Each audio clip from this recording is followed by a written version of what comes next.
Hi, my name is Lumen Tamayo. I'm with DNI Magnificent. The reason why I visited this booth, aside from me being supporting Mr.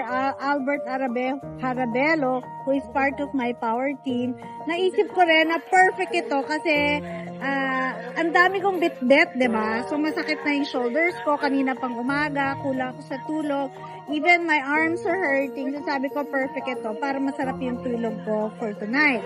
And, of course, I'm not disappointed dahil si Lenny Bartolo, who is my therapist of the day, did a great job. Kahit na iniikot-ikot na yung braso ko, hindi ako nasaktan. So which means, talagang they know what they're doing and gumaan yung pakiramdam ko. So for sure, maganda yung tulog ko. Baka nga ngayon pa lang matulog na ako eh. So thank you HBC Wellness for a restorative and very, should I say, relaxed